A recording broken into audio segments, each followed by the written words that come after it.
Hello, fourth standard. Again, I am welcoming you in maths lecture.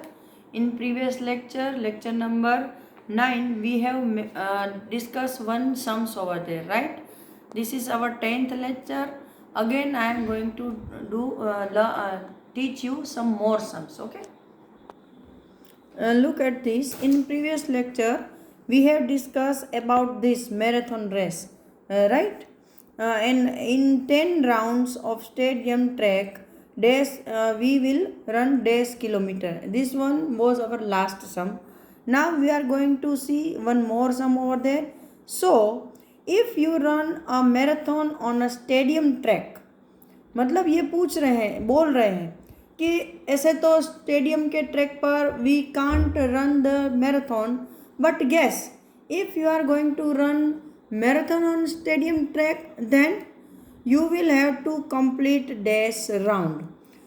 If you are going to run on stadium track, means stadium track is 400 meter long, and if you are going to complete marathon on stadium track, and how many rounds should you have to run over there. मतलब कि अगर आप stadium के track पर marathon करना चाहते हो तो आपको कितने चक्कर लगाने पड़ेंगे. तो सबसे पहले तो मैं आपको बताऊं कि हमारे पास कौन कौन सी इंफॉर्मेशन अवेलेबल्स है. सबसे पहले क्या है, स्टेडियम ट्रैक कितना लंबा है, तो 400 मीटर. तो पहले मैं आपकी ये इंफॉर्मेशन के लिख रही हूँ, ये उसमें सम में लिखने का इतना इम्पोर्टेंट नहीं है. Length of track equal to 400 metre. मतलब अभी उसने क्या बोला है कि हमको उसके ऊपर मैराथन करनी है. मतलब how many kilometres we should going to run over there. तो के यहाँ पे इसने क्या बोला है कि 40 किलोमीटर हम रन करने जा रहे हैं. तो भाई हमारा ट्रैक तो मीटर में है, तो किलोमीटर को मीटर में कन्वर्ट करना पड़ेगा कि नहीं. तो ये बड़ा अमाउंट है किलोमीटर, मीटर छोटा यूनिट है. तो बड़े यूनिट को छोटे यूनिट में जब हम कन्वर्ट करते हैं तो मल्टीप्लिकेशन होता है. क्या होता है, मल्टीप्लिकेशन. मतलब कि 40 को हम मल्टीप्लाई करेंगे 1000 से, क्योंकि 1000 मीटर इक्वल टू 1 किलोमीटर होता है. इसलिए जब हम किलोमीटर को मीटर में कन्वर्ट करेंगे तो 1000 से मल्टीप्लाई करेंगे. ठीक है. तो ये हमारा टोटल जो रनिंग का डिस्टेंस हुआ वो है 40,000 मीटर. मतलब मैराथन रेस होती है वो 40 किलोमीटर की होती है, और अगर मीटर में हम उसको जानना चाहें तो 40,000 मीटर लंबी होती है मैराथन रेस. ठीक है. तो ये एक हमारे पास दूसरी इन्फॉर्मेशन आ गई कि भाई मैराथन रेस अगर हमें ट्रैक पर दौड़नी है तो 40,000 मीटर हमको रनिंग करना पड़ेगा. अभी एक और इन्फॉर्मेशन है कि हमारा ट्रैक 400 मीटर लंबा है. तो इससे हमें क्या फाइंड आउट करना है, तो कि हमें कितने राउंड कंप्लीट करने पड़ेंगे इतना डिस्टेंस तय करने में. तो हमारे पास ये इन्फॉर्मेशन है कि ट्रैक 400 मीटर का है. मतलब 400 मीटर डिस्टेंस तय करने में हम कितने राउंड लगाएंगे, 1. कितने लगाएंगे, 1. तो पहला मैं स्टेप लिख रही हूँ वो ये है कि 400 metre distance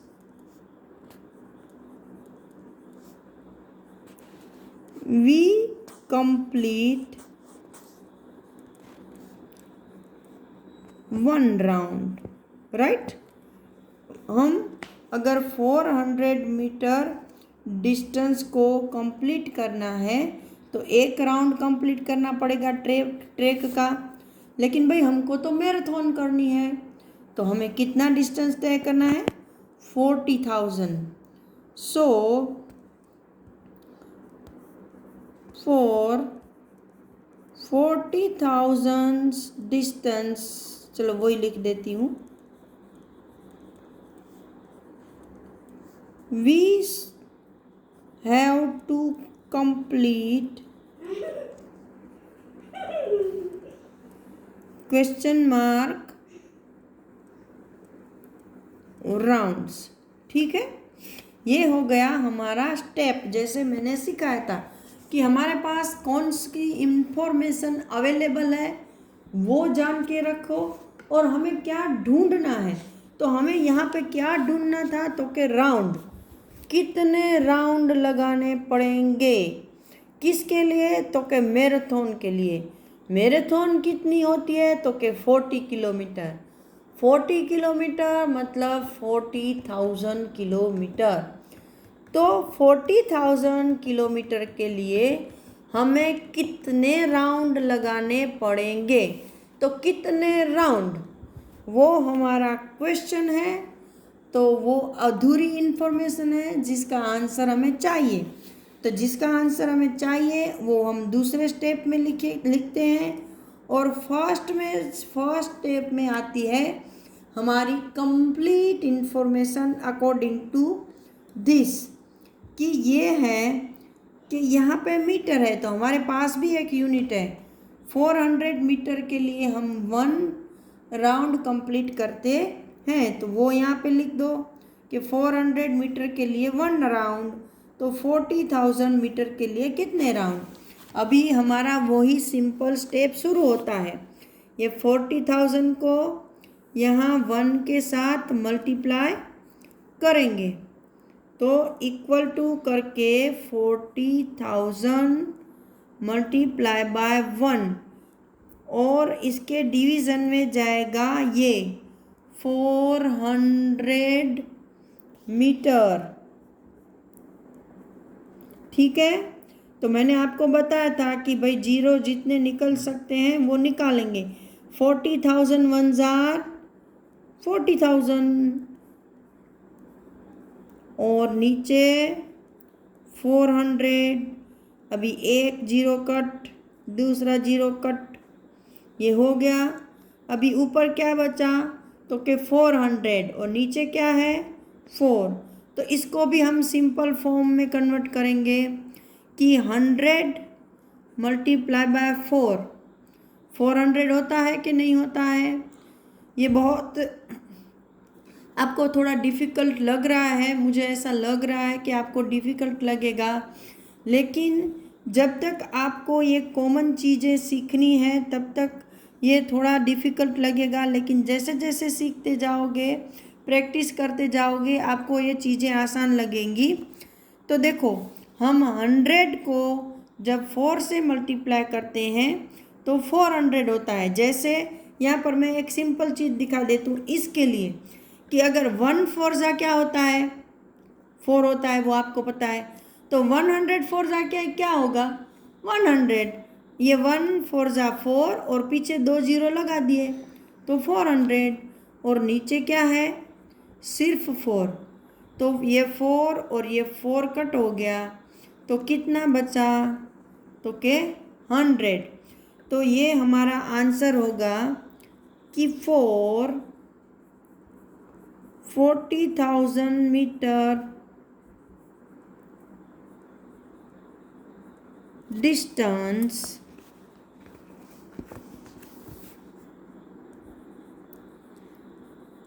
we have to complete 100 rounds. ये आपका लास्ट आंसर है। तो यहाँ पर आपको जो ब्लैंक दी है, यहाँ पे हम क्या लिखेंगे? 100। ठीक है, ये हो गया आपका दूसरा सम। अभी तीसरा है long jump. This is the long jump for boys. ये एक बॉयज के लिए लॉन्ग जंप है। लॉन्ग जंप मतलब लंबा कूदना। देखो यहाँ पर एक लाइन है, यहाँ पर एक लाइन है, यहाँ बच्चे लाइन में खड़े हैं क्यू में।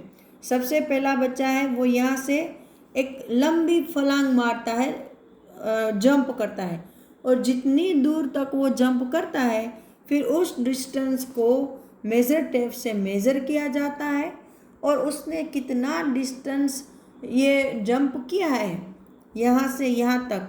कोई यहाँ से यहाँ तक कूदता है, कोई यहाँ से यहाँ, कोई यहाँ तक कूद जाता है, कोई यहाँ तक।